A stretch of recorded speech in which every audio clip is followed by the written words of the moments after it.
Konnichiwa मिनासान।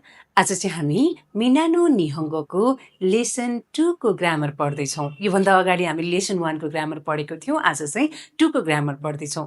हामीले 1, 2, 3 लेसनसम्म चाहिँ त्यस्तो धेरै ग्रामर पढ्नु पर्दैन। जस्तो कि यहाँ चाहिँ एकदमै थोरै ग्रामर छ।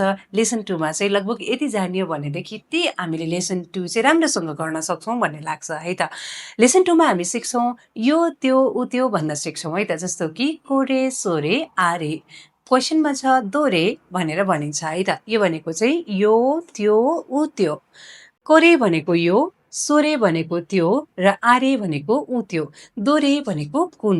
र त्यसै गरी यहाँनिर पनि मैले यसरी एरो दिएर गरेको छु किन भन्दाखेरि यिनीहरूको अर्थ पनि यही नै हो है त। जस्तो कि कोनो भनेको यो, सोनो भनेको त्यो र आनो भनेको उ त्यो र दोनो भनेको कुन भनेको है त।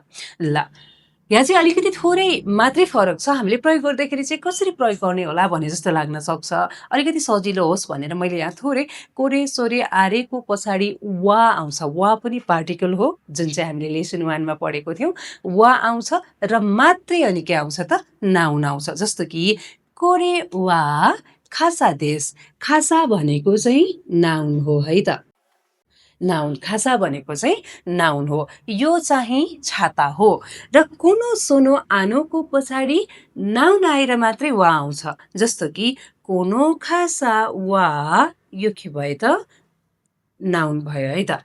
कोनो खासा वा वातासी नो देश। यो छाता चाहिँ मेरो हो। हजुर लेसन 2 मा हामीले सिक्ने ग्रामर भनेको चाहिँ यति मात्रै नै हो है त।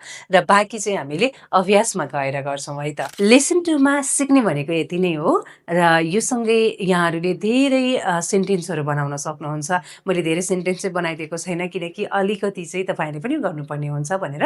र सँगै लेसन 2 सँगै तपाईँलाई कुनै पनि लेसनको चाहिँ ग्रामर जान्न मन लागेको छ, सिक्न मन लागेको छ भने कमेन्टमा लेख्नुहोला र साथमा यो भिडियो मन परेको छ भने हामीलाई लाइक, कमेन्ट र सब्सक्राइब गर्न चाहिँ नबिर्सिनुहोला।